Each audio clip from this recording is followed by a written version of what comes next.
한스의 요한복음 하부르타 벌써 48번째입니다. 자, 오늘 요한복음 18장 이제 후반부를 보고 있는데요. 이제 절정인데 요한이 아주 그냥 세밀하게 표현한 말씀인데요. 자, 오늘도 우리가 한스께서 어떻게 표현했는지 한번 보도록 하겠습니다. 자, 구약 성경 구원 언약은 절대로 변치 않는 하나님의 신실함에 기초하고 있습니다. 역사 무대의 시대마다 계시 모양은 그 시대의 옷을 입고 있지만 하나님의 동일한 목적으로 집중되고 있습니다. 히브리서 말씀을 가져왔네요. 그래서 각 시대의 계시 언약은 서로 다른 것이 아니라 모든 시대들 통합하는 하나의 구원 언약으로 읽어야 합니다. 그 구원 언약이 바로 예수 그리스도이시고 그의 몸된 교회, 곧 내가 있죠. 이번 본문은 예수께서 붙잡히시고 결박되셨다는 말로 시작합니다. 예수님은 결박되어 체포되셨고 결박된 채로 대제사장 가야바에게 넘겨졌습니다. 이 결박은 단순히 체포를 위한 결박이 아니었습니다. 창세기 22장에서 아브라함이 그의 아들 이삭을 제단 위에 묶었던 장면, 곧 이삭이 히브리어로 아케다, 결박을 완성하는 결박입니다. 히브리 하브루타는 이삭의 결박을 능동적 순종하는 결박이라고 했습니다. 이미 살펴본 대로 예수님의 결박도 능동적 순종으로 그 고난의 자리에 스스로 나아간 것입니다. 그는 온전한 대제사장으로 이셨으며 참 제물의 완성이셨습니다. 그가 결박되심으로 온전한 제물로서 하나님께서 십자가 제물로 드릴 준비를 마치신 것입니다. 대제사장은 백성을 대신하여 하나님 앞에 제물의 피를 가지고 서는 중보자입니다. 그런데 지금의 대제사장은 참된 제물을 신문하고 정죄하며 결박하고 있습니다. 어찌 보면 이것이 이제 대제사장의 역할이기도 하네요. 더 깊이 보면 이 장면은 이 사람에 의해 세워진 대제사장과 하나님이 세우신 참 대제사장의 이라고 충돌할 수 있습니다. 예수님은 세상 제사장들에게 나는 드러내놓고 말했다라고 했습니다. 이 말은 단순한 자기 변호가 아니라 자신은 숨지 않는 진리이며 이미 빛 가운데 있는 존재라는 것입니다. 반면 신문하는 자들은 증거를 요구하면서도 실제로 아무 증거 없이 폭력을 행사합니다.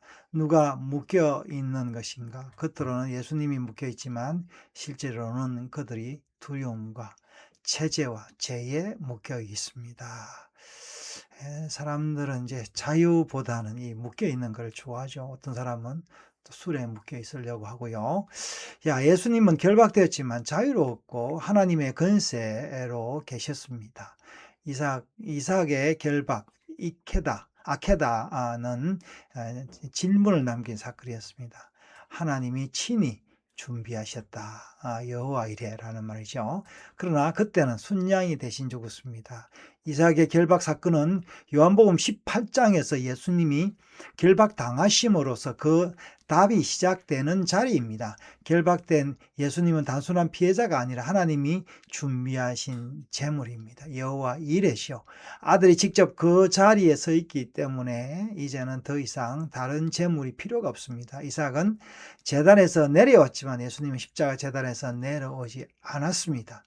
이삭은 대신 죽은 존재로 살았지만 예수님은 대신 죽은 죽음으로 많은 이들을 살리셨습니다. 자, 그래서 구약의 약속, 이게 신약의 새로운 약속으로 이루어진 거죠.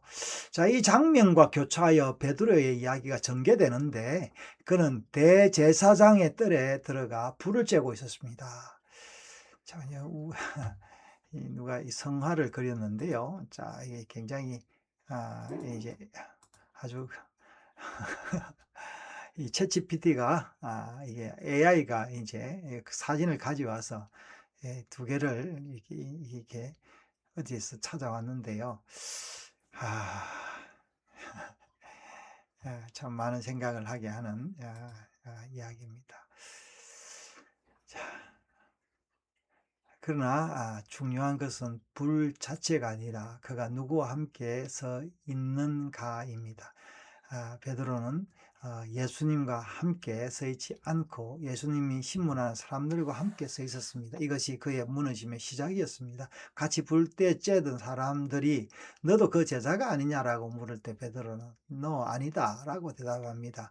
그 질문은 단순한 신분 확인이 아니라 정체성에 관한 질문인데 베드로의 나는 아니다라고 단호하게 대답했습니다. 이 장면은 하나님께서 아담에게 내가 어디 있느냐라는 창세기 속 하나님의 오래된 질문을 떠올리게 합니다. 아담의 후손인 베드로도 아담과 같이 숨어 있고 부인하고 관계를 끊고 있습니다.